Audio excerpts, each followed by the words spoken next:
Okay, so good morning, everybody.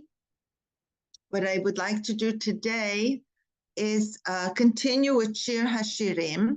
We are in Perek Dalet, and actually we are up to verse Yud and Yud, I think it was, or Tet. Yeah, we finished verse Tet. Last time we're up to verse Tet. I will open up the screen, but I think before we go through that, continue, that is, I'd like to go back to the beginning to bring us back into focus, what the parak is talking about. And it's very reassuring. I think it's a beautiful, a beautiful way of bringing to us emunah and assurance of Hashem's love to us, and that He's with us even in these hard times. I saw today I had to open up Facebook to put an advertisement, a pursummit for something that we're doing. I go onto Facebook just for the Chabad house, and I saw somebody wrote, a woman who Baruch Hashem keeps our mitzvahs, and she said, like, she just woke up this morning, she went to sleep with a picture of the two redheads in captivity, the two little children, because I go to sleep with them and I wake up with them, and God, where are you? Wake up. You know, it was like a tanaf of pain, a shout out of pain, to shout out in the literal sense of the word to Hashem, where are you? You know, how is this happening? And I felt like answering her, but I don't usually correspond with people on Facebook. It's not my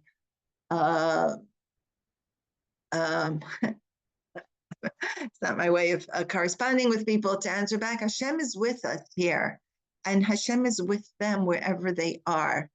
And this is something we have to strengthen. Maybe I will write, but I'm afraid of all the, like, oh yeah, where was he, October 7th, Simchat Torah and all that. And I'm not there for opening up a discussion, because I won't be continuing, because I won't be following the thread, and it's a job on its own, okay? So, but being that I felt that pain, so I looked into, and everything we always say, whenever we're learning, I always find the connection and the hashgacha pratit of the psukim that we are learning, how Hashem assures us and tells us, I am here with you in the galut. So I'd like to go back to the beginning, even though we're up to the 9th verse in Shir Hashirim, but to skim through and go through the flow of this Perek Dalet, which is a very special Perek. I mean, every Perek doesn't need my hechsher. Every Perek is, and every pasuk is a special Perek, of course. But there's something so beautiful and poetic. Shir Hashirim is, the mother of all lyrical and poetic forms of writing and poems and songs. So let's go through it from the beginning. We learned all these psukim, but just like, where is it? 1 second.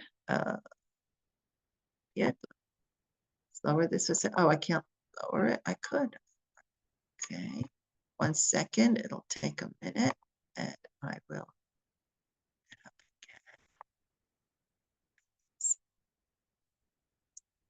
Zoom keeps changing. Okay, this is Perek Dalet, which we started, that we learned the first 8 verses. The Perek Dalet is a little different than the previous prakim chapters. That it was a dialogue more. Some psukim Hashem was speaking, the lover, and some psukim was the beloved, Am Yisrael, reminding Hashem of, we appreciate all the miracles. Hashem talking back to us, you were faithful, you're beautiful. All these things were in the other chapters. This chapter is more of Hashem talking to us It's mostly Hashem's conversation and praise to us. We learned it with Rashi, if you remember, that he praises and appeases us and talks about the greatness of our sacrifices, that he saw our faithfulness and our beauty.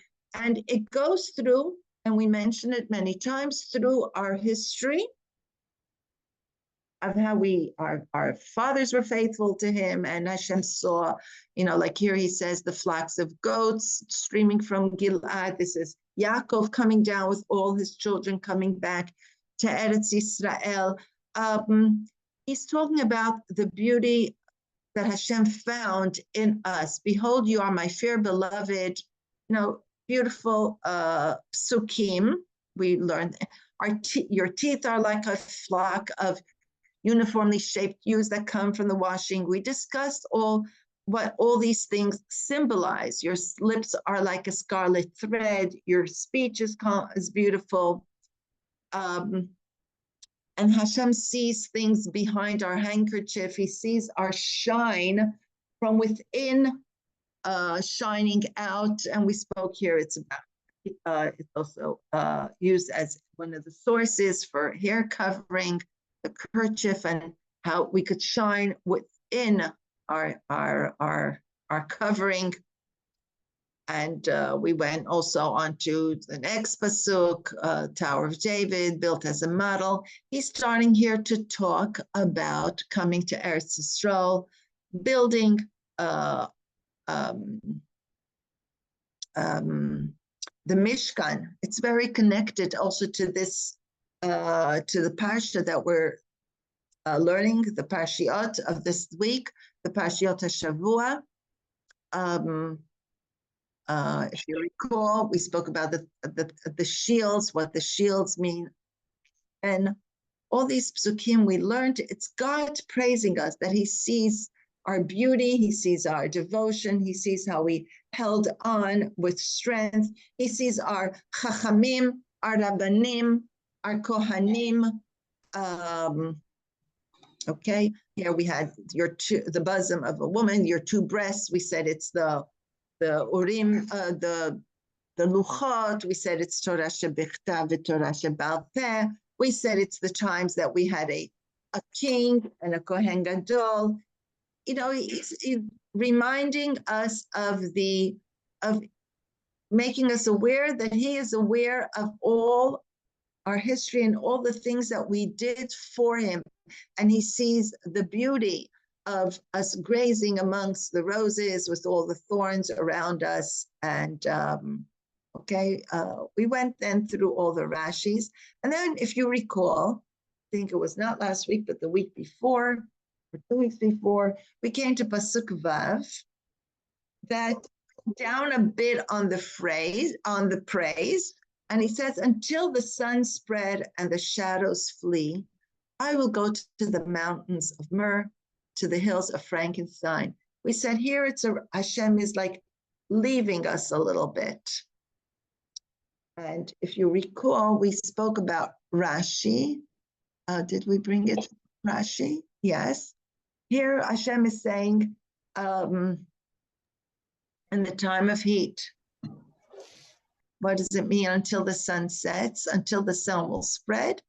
That is the time of heat, when the shadows flee, the hottest time. I will save you, and you are pleasant to me. And we discussed then it's in the times of Galut, even because Galut is because we sin. It's a hot time, Chorban or something. Hashem will save us, and you are still pleasant. I don't know if we did read the Rashi, if you recall, and it says it's in the times. Here, let's read it again. Until the day, he's talking about a certain time. And this is the time when the Mishkan that we are learning the parshas about now, building of the Mishkan, time in the Mishkan that something happened. Let's see what it is. And therefore Hashem moved away from the Mishkan and went to Har Hamor, which is Har Hamoriah. Okay, what is he saying here? This refers to the sun, the day, the sun, it refers to the day, if you remember, we read it. And he says, I will go to Mount Moriah, to the everlasting temple. This is when they will sin before me by profaning my sacred offerings and spurning my meal offerings, this is the mincha, in the days of Chofni and Pinchas. We read it, but I didn't elaborate, so I want to elaborate. What day is it talking about? When we're building now the temple, the Mishkan, in the Parshiot that we are learning now, like I said, Truma, Tetzaveh, and later 2 more Psukim. There's 4 Parshiot talking about the Mishkan. The Mishkan continued with us hundreds of years through the Midbar into Eretz Yisrael. It went through a lot of 4 or 5 stops, and the Kohanim did. We brought there there was the Aron, it was captured, returned. It went through wars, the wars of capturing and settling Eretz Yisrael, the Urim, the Tumim. We had the Aron HaKodesh there, and we brought their korbanot. And the Mishkan settled for many years, hundreds of years, in Shiloh. And there Eli HaKohen was, for quite a while, he was the Kohen. This is the story of Chana, Elkanah, and Chana coming up, and the Elkanah, the mother of Shmuel. This is in the times of the Mishkan, Eli HaKohen in Shiloh, right? After Eli was nifter, his sons took over, Chofni and Pinchas, and that's when trouble started. They kept delaying. They kept women who came to bring up their offerings after having a baby. They kept them overnight, and there was their leadership and the way they handled things was very questionable. And Hashem was upset. It caused a lot of pain for the Jewish people and for Hashem. And Hashem was saying, this is what Rashi is saying, I will withdraw from them and I will abandon this tabernacle, and I will choose for myself Har Moriah, the everlasting temple, and there you are all fair, there is no blemish in you, and there I will accept your sacrifices. So what this Pasuk Vav is saying, that yes, we slipped, and what did Hashem say? I left like a little bit the Mishkan, but I went to a better place, Har Moriah, and I'm waiting for you there because I love you. And there we will join and things will be perfect, no blemish. And that's why it goes back to Pasuk Zayin and saying, you are all fair, my beloved. There is no blemish. This is in the times of the Beis HaMikdash. So Hashem is right away, he mentions our slip, our misbehavior, but he sees the future. To me, that's very comforting because, we're all going through turmoil, hard times. And Hashem is telling us, in hard times, I'm there with you, and let's look at the future. Let's go to the next stage. I'm waiting for you in the Bet HaMikdash. And then it continued with hints of the Bet HaMikdash, Arzei Lebanon, with me from Lebanon. We mentioned, I think this was last week or 2 weeks ago, we learned this pasuk, is Arzei Lebanon. Bet HaMikdash is called also Lebanon from the word Lavan. It whitens our crimson sins. And Hashem says, with me from Lebanon shall you come. That's in the Galus. Hashem is taking us from Bet HaMikdash away. That's the Churban, Galut, but I'm going with you.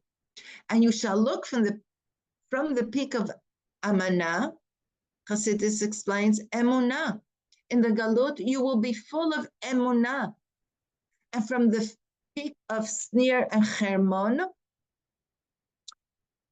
which is symbolic of, I think, the times of Sichon and Og, meaning Hashem is reminding us, even when you went through hardships, and had to fight Og, Melech HaBashan, that's Snir, and Sichon from the Hermon, from the lion's den, and from the mountains of leopards. I am there with you. From me, with me, from Lebanon you shall come, and we will come back with HaKadosh Baruch Hu to Eretz Yisrael. You shall see them. Like we read then Rashi, but I could reread it because it's full of hope. When I gather your dispersed ones, you see Rashi, you will look and ponder, what is the reward of your action? And Hashem is saying, because of your faith, from the beginning of your faith, emunah, amanah, your faith, that you believed in me, there is a reward for our belief. That's what I feel is a tip for us today, to just strengthen our belief. You're following me in the desert, your travels, your encampments by my command. You're coming in the peak of Snir and Hermon, which were the lion's den, namely Sichon and Og. Another explanation, from the peak of Amanah, this is the mountain on the northern boundary of the land of Israel. Look what we're going through now. Our northern boundary is being so threatened, so talk of war. And here he's saying that, where is it? This is the mountain of the northern boundary of the land of Lebanon, of land of Israel, named Amanah, and in the language of the Mishkan, of the Mishnah, the mountain of Ammon. And this is Mount Har, where it says, from the great sea you shall draw a line extending to the Mount Har. When the exiles gather and arrive there, they would look from there, he's talking about the Geulah, from those Lebanese mountains. We would look and see the boundaries of the land of Israel and the air of Israel, and they will rejoice and utter thanks. Therefore it says, you shall see from the peak of Amanah. It's talking about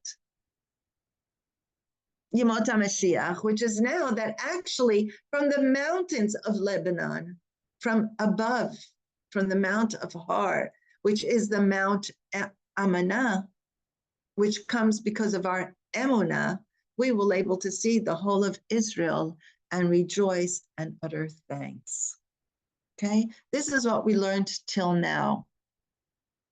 And I felt it's only right to repeat it and get back to the flow of where we are up to now.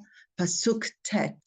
It's unbelievable how everything we open up is so actual to the time of learning about the Mishkan, and then learning how Hashem says, yeah, the Mishkan was very good for its time, but we really have to go to something greater, the Bet HaMikdash. Don't be satisfied with what we have now. Let's go to the next. There is a bigger picture in the future, and the future, I feel, is now.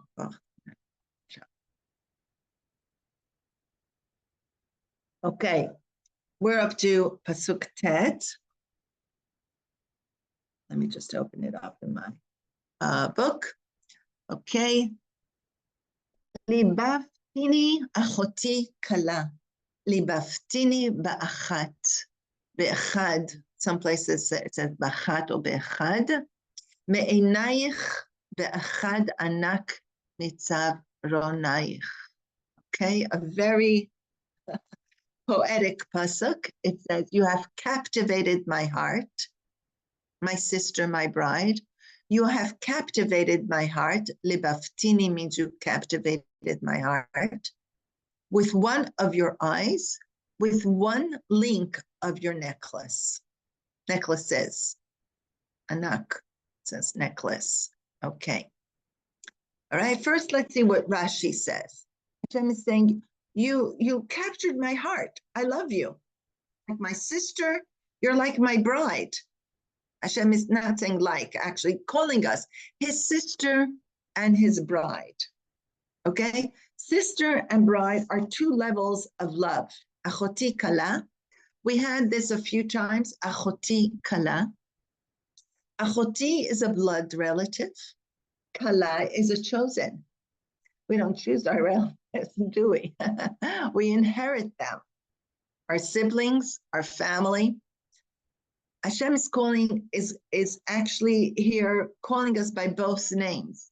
I have you because we are related. You're like my sister, unconditional love.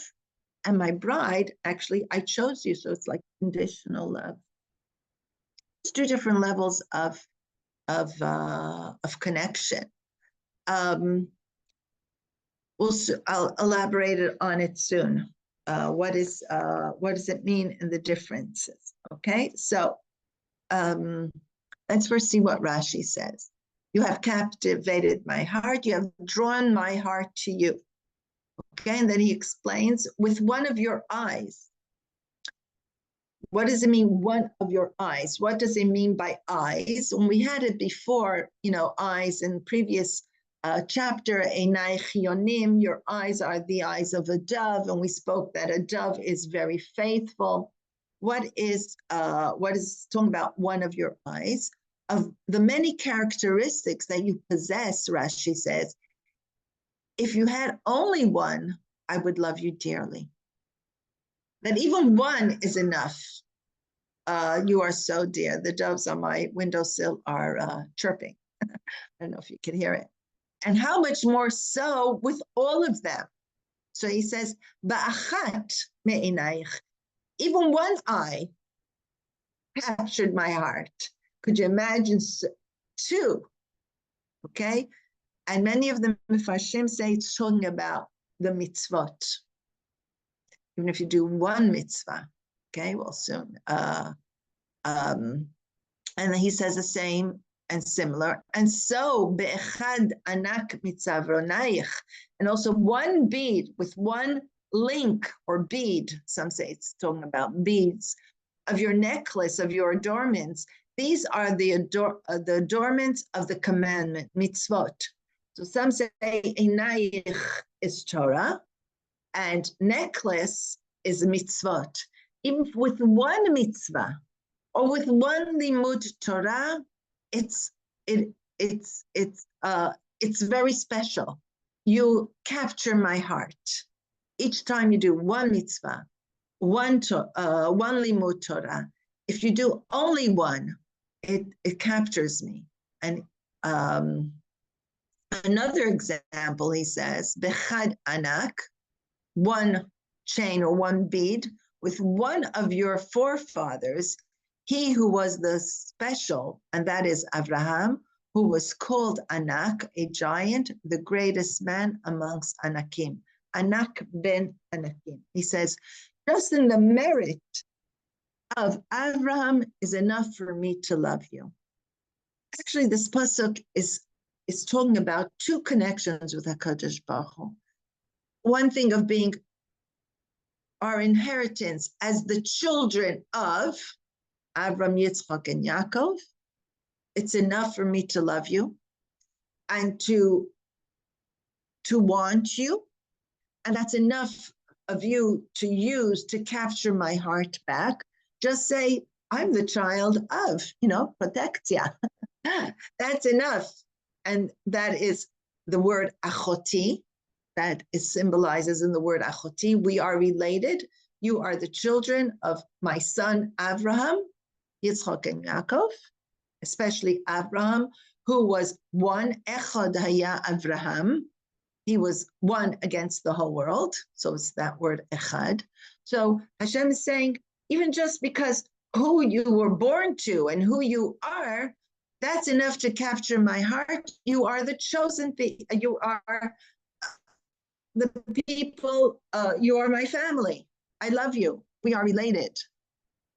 And you are the children of my faithful Abraham, who was a giant amongst giants. We know in the times of Abraham, Og was from the times of Noah, in times of Abraham, there were Anakim giants. And then he turns to us as Kala, my beautiful, my bride. He chose us.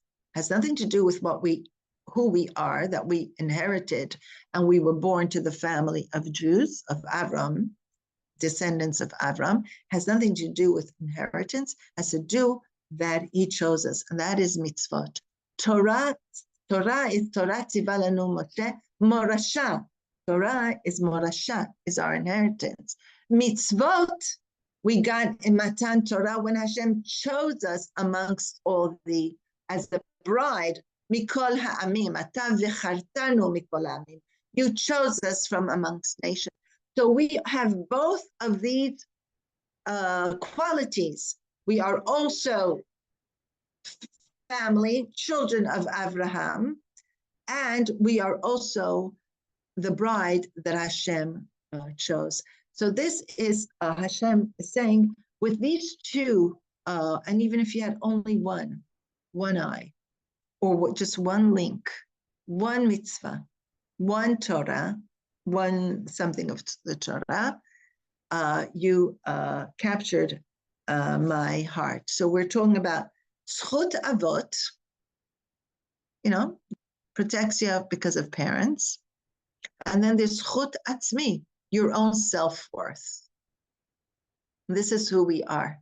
And we constantly use it, and it is a gift Hashem gave to us. Okay? Let's see, other mifarshim.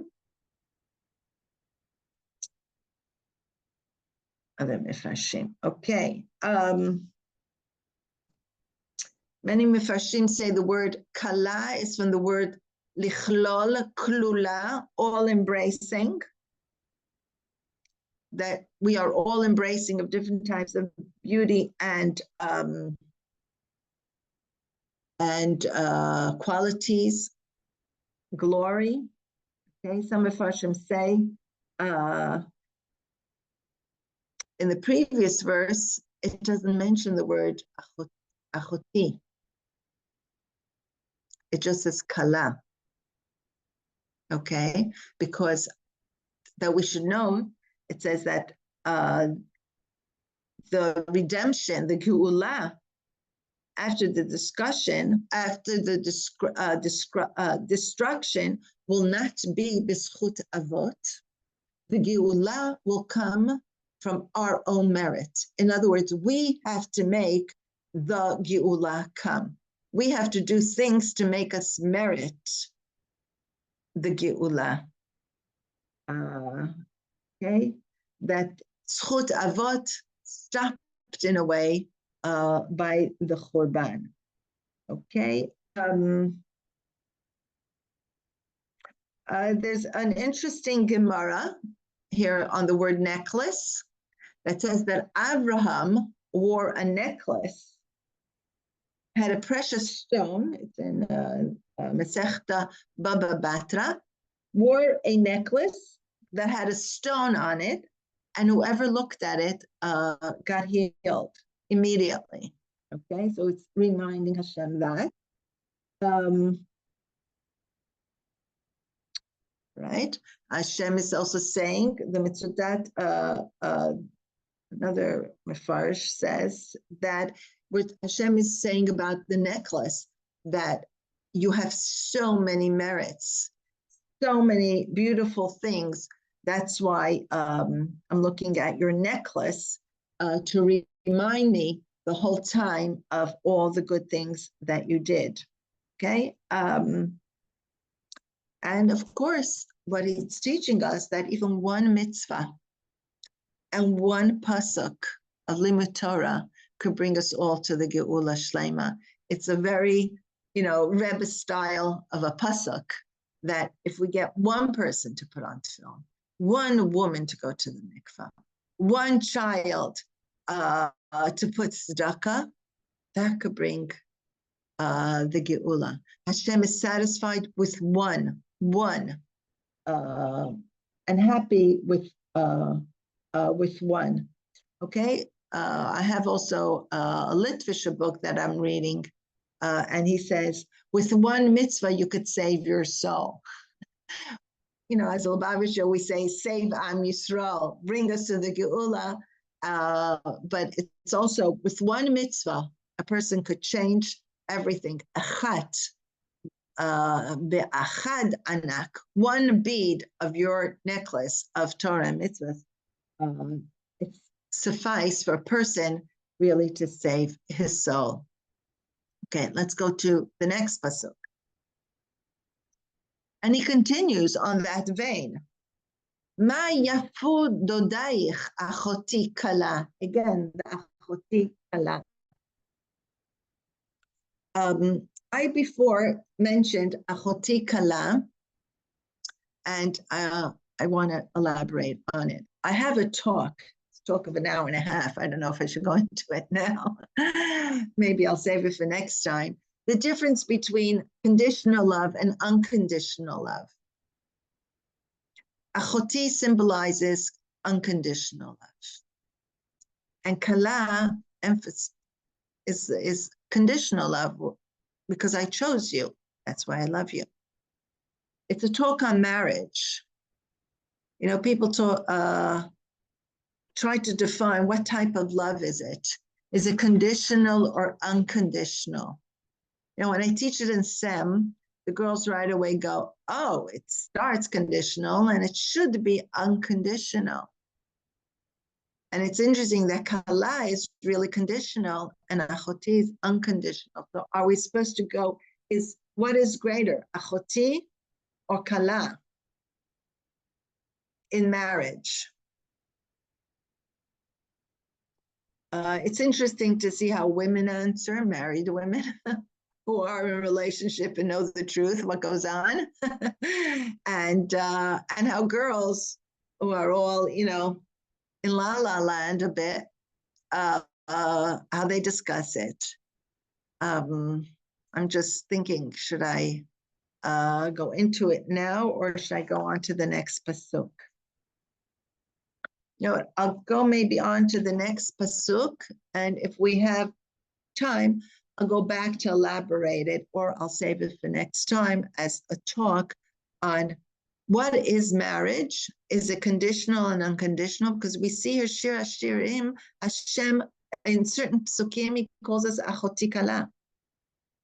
And we had the pasuk, pitchili achoti rayati yonati tamati. There's different levels that shir hashirim Hashem uses to call us. So what are we? Are we our sis? Are we on the level of sister, or should we become the level of sisters, or a sibling, or kala, which is maybe more romantic, but maybe is that conditional or not? Okay, so I'll put it aside. Remind me, somebody, next Sunday, sit down and start preparing a shir hashirim class, because this class, and I will give the other class. Okay, so let's go back to, I'll keep you in suspense. The pasuk where we were up to. Okay, so he continues to pour on us beautiful praise. How fair is your love? Okay, before he was talking about looks a little bit, eyes, your necklace. You see, it goes from parts of the body, then it goes to adornments that we wear, our necklace, then it goes back to eyes and fragrance. Here we're talking about, and now it's talking about our love. See, the shir hashirim is all encompassing. Just, you know, we should teach it to the young boys and girls that are, you know, what does she look like? Or what does she do? And don't realize it's all encompassing. A person has a lot of parts to him. And here the pasuk goes, how fair is your love? Ma yafu dodayich achoti kala. Dod is a expression of love, like we have in Elul. Ani le dodi v'dodi li. Dodi is an expression of love and beloved and lover. Dodi is my lover. So it's how fair, yeah, how beautiful is your love, my sister, my bride. How much better, matovu dodayich miyayin. It's even better than wine. How much better is your love than wine? V'reach shmanayich mikol psamim. and the fragrance of your oils is greater than all spices. Beautiful pasuk describing how, wow, you're greater than wine. Your love, not you, your love. And the fragrance of your oil is greater than all spices. Again, let's start with Rashi.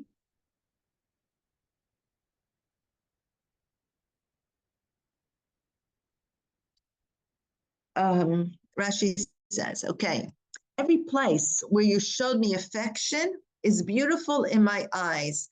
And here he enlists, Rashi, all the steps that the Mishkan that we are building now this week had to go through. Gilgal, Shiloh, Nov, Givon, all these places. And then, of course, the everlasting Bet HaMikdash. We always worried to have a place to show Hashem our affection by going there and bringing korbanot and davening there. That is what the Babylonian poet composed, a resting place and other meeting place. Resting place refers to Yerushalayim, and other meeting place refers to the place where the Shekhinah met with Israel. Okay? That's according to the Babylonian poet, I guess, Talmud Bavli. Okay? And what does Rashi say? The fragrance of your oil, fragrance refers to your name. Your name. A fragrance is something that comes from you out to the people, and usually that's your name. We ourselves don't use our names. It's people use our name. So fragrance is something that comes from us to the outside world. Okay, what do the other Mefashim say about this pasuk? Hashem recognizes our display of his love. Our display of his love. I think we spoke about it in a previous time, that when we have something good, we want to display it and show it. We show off with our love to HaKadosh Baruch Hu. And the Rebbe uses it a lot. We have to have public display of our belief in God. And we see it now with our chayalim, public display of their tzitzit, pictures of them putting on tefillin. The public display goes out from within and affects the world and our enemies. V'yaru mimeka, when it'll cause them fear. So let me see other mifashim.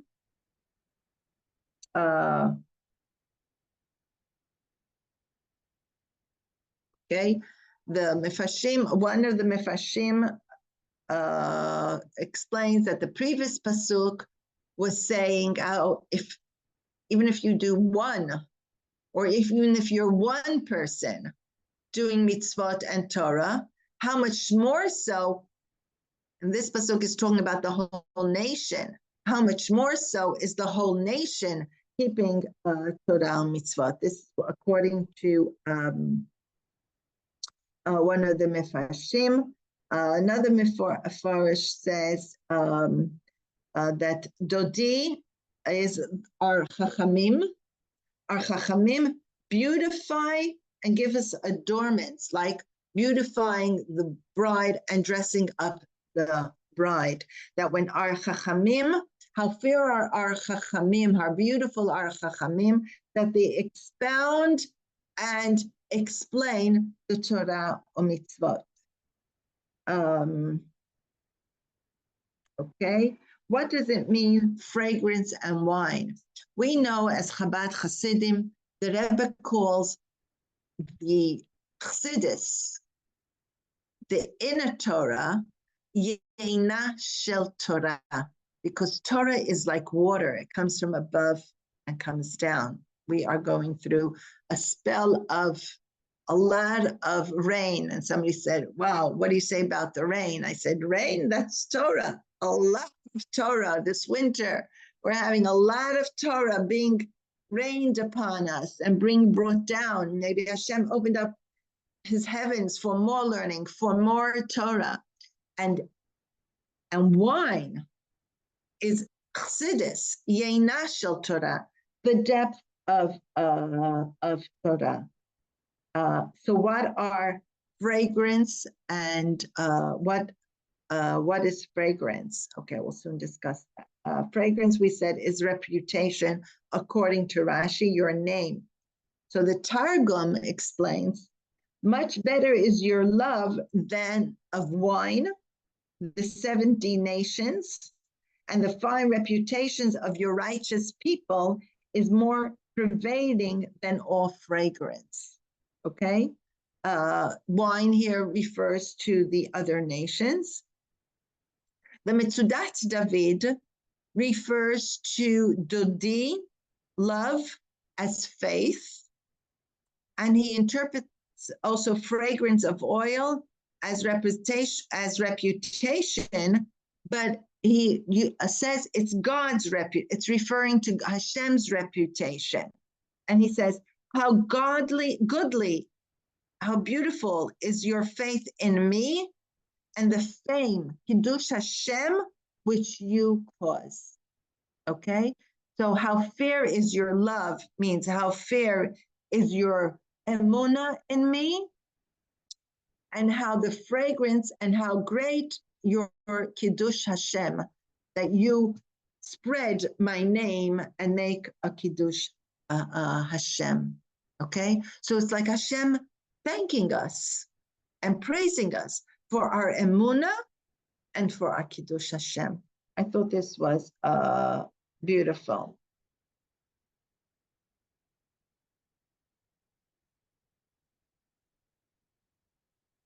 Okay, another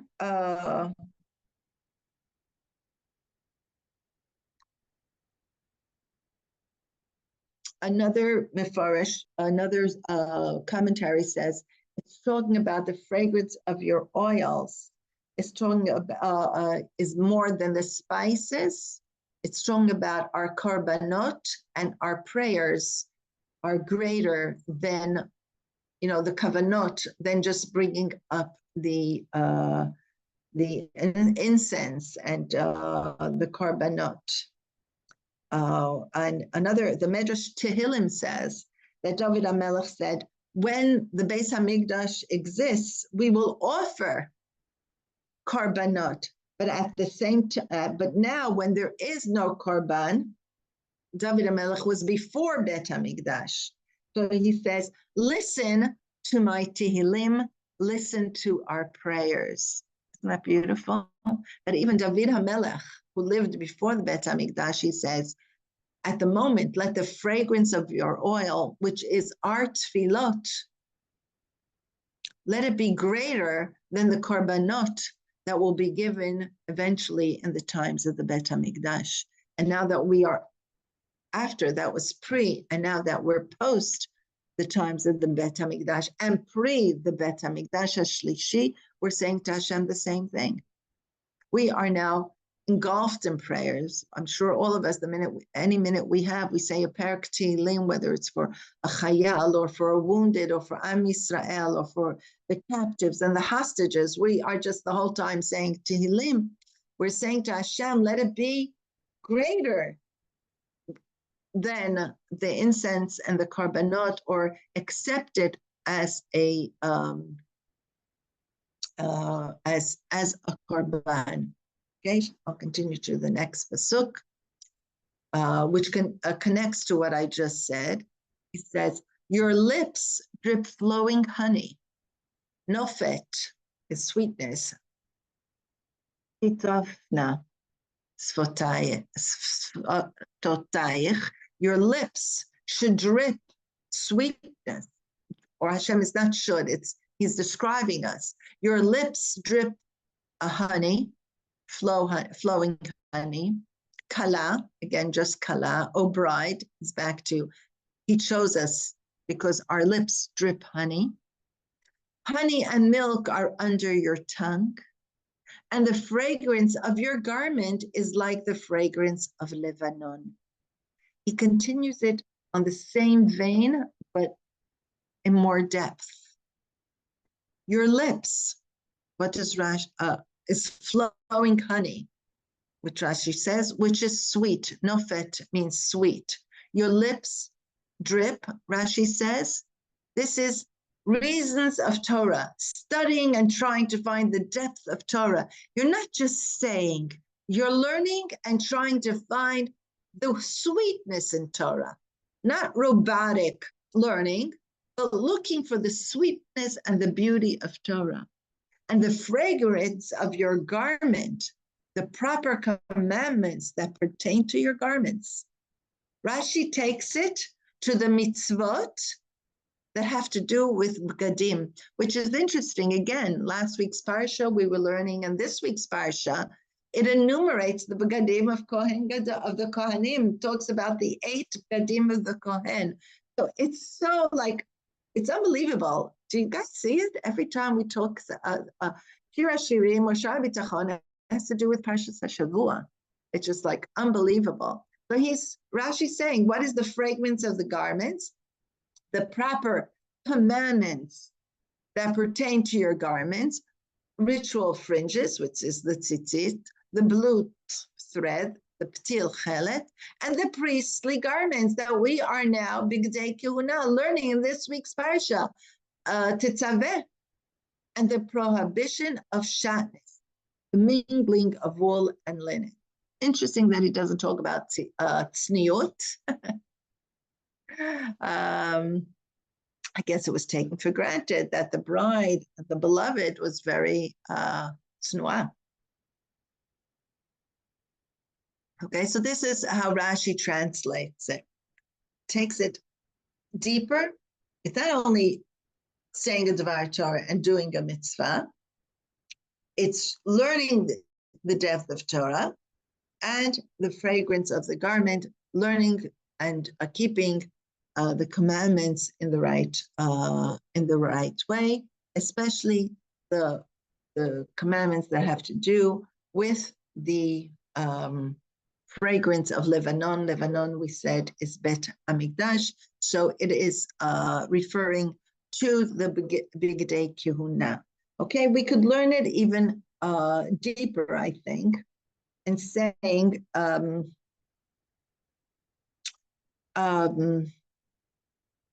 it talks about 2 parts of Torah, the revealed and the inner parts of Torah. Your lips dripping, flowing honey is Torah shebichtav, nigle, the revealed Torah, and honey and milk under your tongue is hidden. You don't see honey and milk under the tongue, is the esoteric, the mystical parts of Torah that we delve. We're not only in Nigla, and I'm not saying it's only, Gemara and Halacha and everything is definitely depth, but also we go into the Chassidut, Kabbalah, and the depth of Torah. Okay, some of the Mefarshim say your lips is continuing to what we said before, David HaMelech, that our prayers are sweet to HaKadosh Baruch Hu. He wants to hear us pray. He wants to hear our Tehillim. He wants to hear, like David HaMelech says, our beseeching and speaking to him.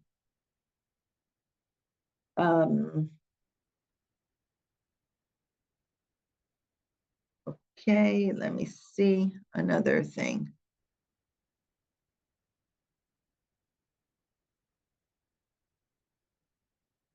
Okay, here's also, according to some of the Mefarshim, the source of eating chalavi on Shavuot. Chalav, dvash v'chalav tachat leshonech is the source, according to some of the Mefarshim, that we eat chalavi on Shavuot. We eat dairy on Shavuot because the Torah is compared to dairy products. Okay, so we read Rashi, and let me see if I have anything else. Okay, the Sephorno says here a beautiful thing, that what we do is a fragrance to our garments have fragrance, which is something we enjoy, but it also causes enjoyment to Hashem. Fragrance is something, on one hand, it's out to others, but it's something, and all the oils and the milk and the honey is something for ourselves. Now we have to do things that are limtzo chen beinei Elokim ve'adam. It has to go both ways, pleasing to both God and man, is what the Sephorno says. Okay, let me just say another thing.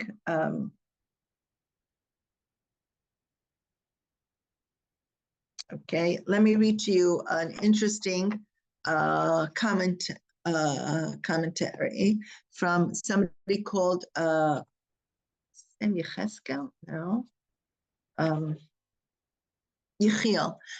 Heller. He was a Litvischer Rav, and he was nifter in 19th century, and he wrote a perush on shir hashirim, and he writes how pleasing is your dodim, your love, and how did he explain love? Your extra mitzvot that you take upon yourself, the extra, oil and honey and milk. These are extras upon yourself. These are mitzvahs that you pose as gader, fences, to guard the Torah that are more dear than Yeinah shel Torah, the wine of Torah itself. We add derot, fences. Okay, it's a litvisher look, add more to take care, make sure that things don't happen. And more pleasing is reach shmanecha, the fragrance of your prayers, which were ordained to be uttered in a slow, flowing voice, like oil. Our tefillot should be like oil, flowing like honey and like oil, sweet and soft and penetrate. These prayers so uttered ascend to me, then all the perfumes, all the sacrificial incense in place of which these prayers were instituted. He is alluding to the way we should do our davening. It should be flowing with honey, with sweetness, and it should have the fragrance of oil, it should be in a fine way. I don't know if he was saying it because Hasidim started with more, noise and excitement, the davening, but it's also a good thing to hear other ways of interpreting this pasuk. So we see how this perek Hashem brings out so many things that Hashem is telling, how he looks at everything we do as love, extra mitzvot, not extra that we don't have to. We're talking about within what the Torah tells us, how we try to be mehader, have a beautiful Esther, a beautiful menorah, us as women, a beautiful Shabbos table. We don't just do the basic. We do much more. We add fragrance, we add milk and honey. It's teaching us, it's talking about Hashem sees us going into the depth of Torah, Torah shebichtav, Torah shebachter, Nigla, Chassidus, and Hashem sees it as, even though at the moment we don't have the Beis HaMikdash, it's sometimes even greater. It's what the Rebbe explains, Yitron hachoshech min ha'or, that when it comes from the depth of the darkness, it's greater than the light itself. Light coming from the dark is greater than light itself. And this is saying that us doing it now in the times of the Galut is dearer in a way than doing things in the times of the Beit HaMikdash. Okay, we will talk next week about the two different types of love. I just want to point out that the next pasuk I mentioned before, when it talked about the clothing, Rashi does not talk about tzniut. You know, he talks about tzitzit, ptil tchelet, shatnez, the clothing of the kohanim, which we learned this week. But if you look at the next pasuk, he says, the next pasuk is a very powerful pasuk. It's used a lot. Gan na'ul achoti kala. My kala is like a closed garden. Gal na'ul ma'ayan chatum. It's a locked up spring, a sealed fountain. This pasuk is used a lot on the tzniut of the women. Here, if you look at Rashi, a locked up garden, this refers to the modesty of the Jewish girls of Israel, that who are not loose in immoral action. So we got a pasuk for ourselves, okay? Whereas the mitzvot of the men came in one pasuk. We have a pasuk for ourselves. They are, like Rashi says, Al Shem Tzniut Bnot Yisrael She'en Prutzot Ba'arayot. Their openings are closed like a sealed fountain. A locked up spring, Rashi says. This may be explained as a term referring to a fountain, upper spring, Gal Elionot, and it may be explained referring to a gate.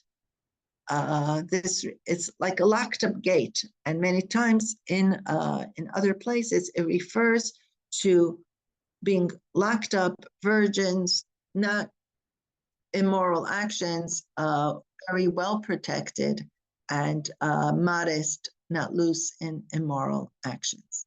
Okay, we will continue Mitzvah Hashem next week. Everybody have a great week, a week of Psurot Tovot, Mishenichnas Adar, Mabim B'Simcha. Thanks very much. Lovely, beautiful. Thank you, Malka. Thank you so much. We say B'Simcha Teitzeu, and fruit of the Simcha, we will go out from the Galut to the Geulah. Thank you, Esther. You're welcome, everybody. Have a great week.